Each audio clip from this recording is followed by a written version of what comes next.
Lectura del libro de Levítico. El Señor dijo a Moisés y a Aarón: cuando alguno tenga una inflamación, una erupción o una mancha en la piel y se le produzca la lepra, será llevado ante el sacerdote, Aarón o cualquiera de sus hijos sacerdotes. Se trata de un hombre con lepra y es impuro. El sacerdote lo declarará impuro de lepra en la cabeza. El que haya sido declarado enfermo de lepra andará harapiento y despeinado, con la barba tapada y gritando: impuro, impuro. Mientras me dure la lepra, seguirá impuro. Vivirá solo y tendrá su morada fuera del campamento. Palabra de Dios. Te alabamos, Señor.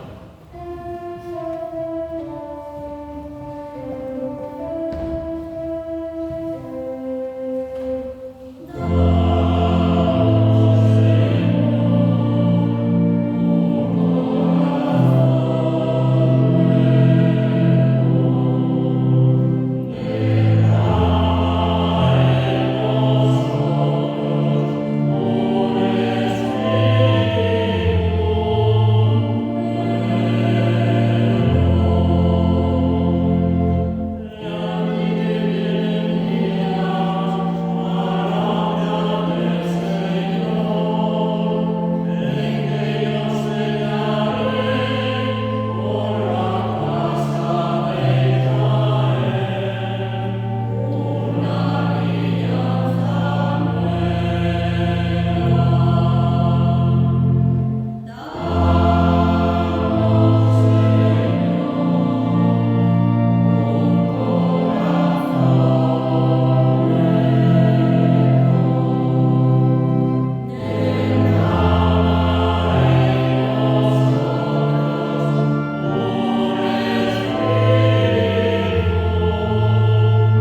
parte, yo procuro contentar en todo a todos, no buscando mi propio bien, sino el de ellos, para que todos se salven.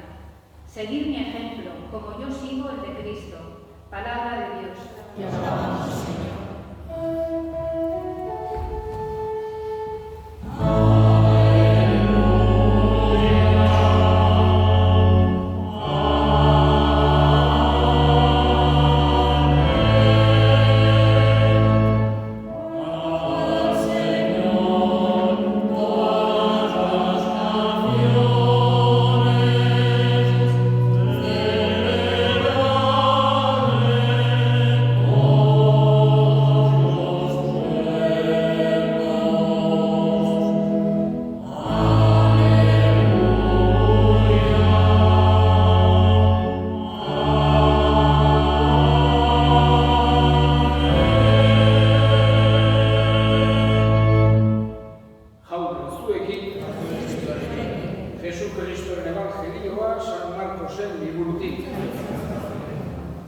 Aldi hartan, legen hartun bat etorri zitzaion Jesusi, eta belaunikaturik esan zion, nahi baduzu, garbi nazakezu. Jesusek errukiturik, eskua ezarri zion, eta ukitu egin zuen esanez, nahi dut, garbi geldi zaitez. Orduan bertan, utzi zuen leprak, eta garbi gelditu zen. Jesusek bidali zuen, zorrotz esanez, begira gero, inori ezer esan, baina zoaz, agertu apaizaren gana, eta eskainizazu zure garbikuntzagatik, Moisesek agindu zuena, ageri bat izan dezaten. Ura ordean, atera zeneko, gertatua oinuka egiten hasi zen eta zabaltzen. Eta harrezkero, Jesus ez zitekeen agerian sartu herrietan, baizik eta inguruetan gelditzen zen leku baztertuetan. Eta hala ere, alde guztietatik zetozkion. Jaunak, esanak,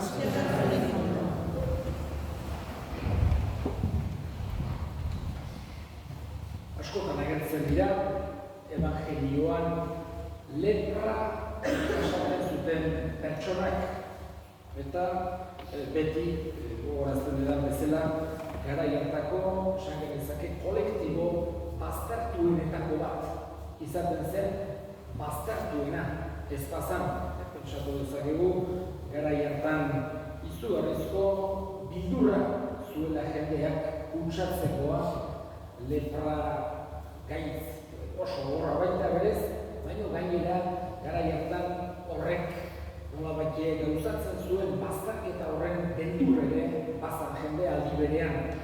Horregatik, harik eta urrutien egotea nahi izaten zuten lepra edukitzen zuten pertsonak.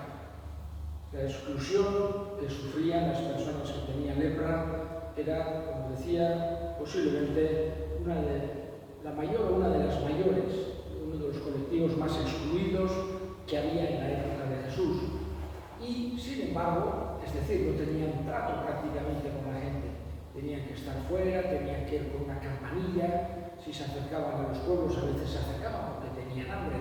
Sus familiares les llevaban comida, vivían en lugares apartados, y los de la familia les llevaban comida, les solían dejar lejos, pero vivían de una forma terrible, con vamos a decir, un nivel de vida bajísimo en todos los sentidos, y a veces se acercaban a los pueblos cuando no tenían, y normalmente les expulsaban a pedradas o dándoles palos, etc. Por eso digo que era un colectivo que no tenía casi trato con el resto. Sin embargo, en el Evangelio aparece muchas veces. Vemos que Jesús los acogía, vemos que Jesús hablaba con ellos, que se quedaba tranquilo cuando estaban acercándose, lo cual ya para ellos era como un grandísimo regalo, poder que alguien, cuando te están echando piedras o no te quieren ni ver o quieren estar lejísimos de ti, una persona que te acoge, habla, te saluda, era algo que era un regalo ya grandísimo. Incluso si solo hubiese hecho Jesús eso, ya lo hubiesen tenido como, vamos a decir así, una gran persona por haber hecho eso. Pero vemos que Jesús también, en muchos de los milagros de los que tenemos noticia, de los que aparecen en el Evangelio, tienen que ver con personas que sufrían lepra. que la compasión que causaba en el corazón de Jesús una persona con este sufrimiento, con esta enfermedad y con esta exclusión social era algo muy grande. Y por eso Jesús siempre que hemos visto les cura, les da la salud, etc. Hoy hemos visto también esta actitud humilde que se pone de rodillas delante y le dice: si quieres, puedes limpiarme, puedes curarme. Y le dice Jesús: quiero, queda limpio. Y de esta manera le cura. Luego le dice que vaya a ofrecer el sacrificio que la ley de Moisés establece. Vemos que en ningún momento Jesús rompe el Antiguo Testamento. No rompe ni las tradiciones ni las leyes, sino que lo que quiere es darles un sentido más profundo, más auténtico. En todo momento, cuando le intentan a sus enemigos, desde el principio, una de las cosas principales que intentan es demostrar que Jesús en algún punto estaba violando la ley de Moisés, estaba infringiendo aquello que se enseñaba en el Antiguo Testamento. Y sin embargo no consiguen hacerlo. Y esto les produce una profunda, vamos a decir, rabia. Por eso va creciendo la rabia hasta que al final matan. Pero en concreto Jesús vemos que es muy respetuoso con las costumbres y con la ley de Moisés. Aunque es verdad que le da un sentido más profundo que era distinto del que era común en algunos puntos en aquella época, pero no contrario, sino al revés, mucho más auténtico, mucho más beneficioso, y eso es lo que la gente entendía, o la mayoría de la gente entendía y veía.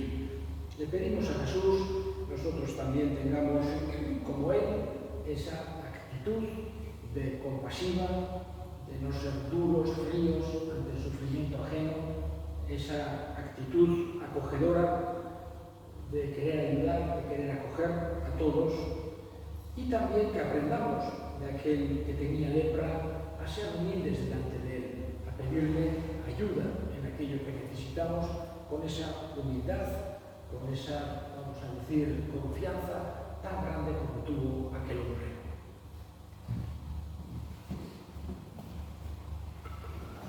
Creo en Dios, Padre Todopoderoso, creador del cielo y de la tierra.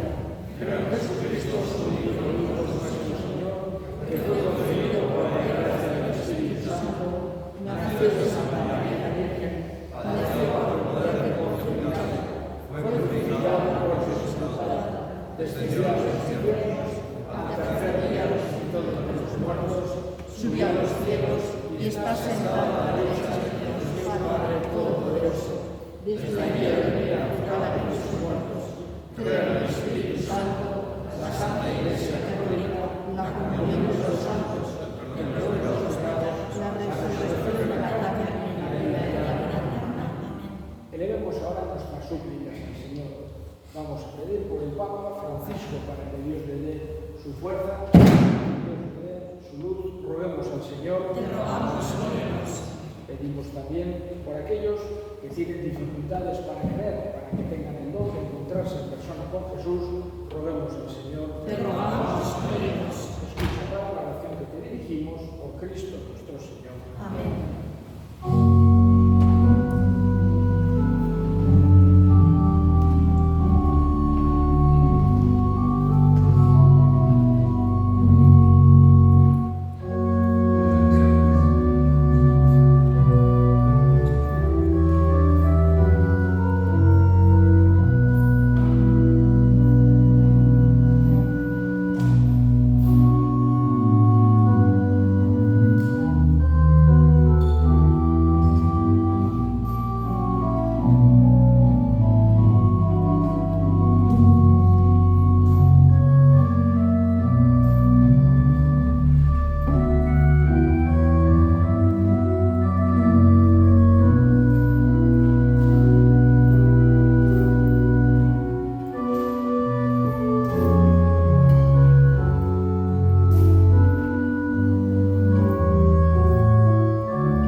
dira betiko sariaren iturri, Jesu Kristo gure jaunaren bitartez.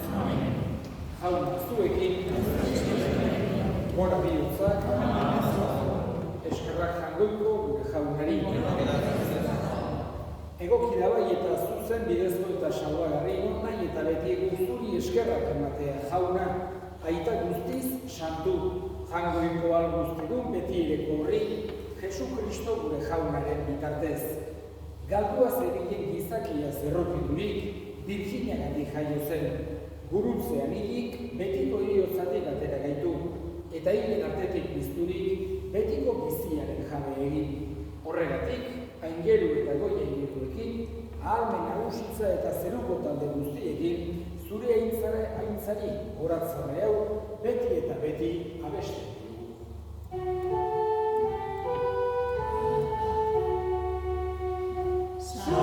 dugu.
Era berean afalondoan kalizanturik, berriz ere eskerrak emanez, bere ikasleei eman zien esanez. Hartzazue eta edan guztiok kontatik, hau nere odolaren kalizarata, itun berri eta betiko garen odola, zuentzat eta askorentzat bekatuak barkatzeko isuriko dena, egizue hau nere odolaren.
Eramazun meitasun osora Francisco gure itasantuarekin, Florentzio gure otzaiarekin eta izkizon guztiekin batean.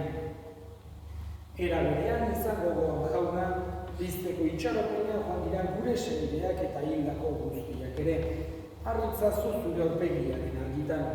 Erruki zakizkigu arren, guk guztiok betiko bizia iritsi dezagun. Jainkoaren ama Maria Virginia doatsuarekin. Haren senar Jose Santuarekin. Apostolu santuekin eta gizati guztietan zure adiskide izan diren santuekin, haiekin batean gore zaitzagun Jesu Kristo zure semearen bitartez. Honen bitartez, honegin eta honengan, zuri aita jangoikoa guztidun horri, Espiritu Santuarekin batean, ospeta aintza guztia, gizaldi eta gizaldi guztietan.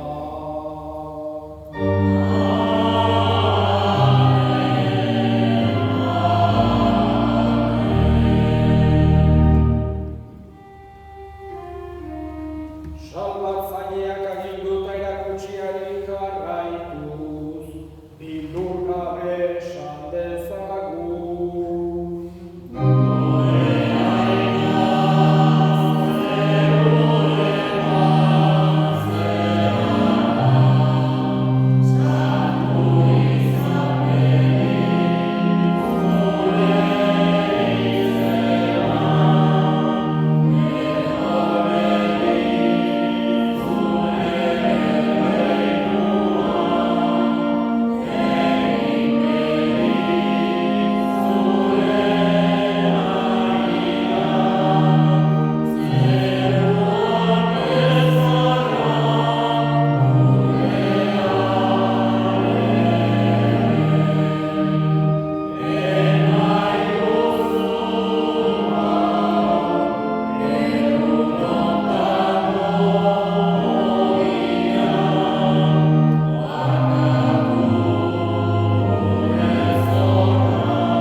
Zure errukiari eskarpekatik garbi bizi gaitezen eta estualdietan sendo betiko zorionaren itxaropenean Jesu Kristo gure salbatzailea noiz etorriko den zaitu dela. Jesu Kristo gure jauna zuk esanaba apostoluei pakea uzten dizuet nire pakea ematen. Begira zure elizaren sinismenari eta ez gure pekatuei, eta zure gogoan bezala eman jozu elizari pakea, eman batasuna, errege bizi bezera, gizaldi eta gizaldietan. Jauna pakea beti zuekin. Eta zure espirituaren eman jozue pakea.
egin dezagun otoitz.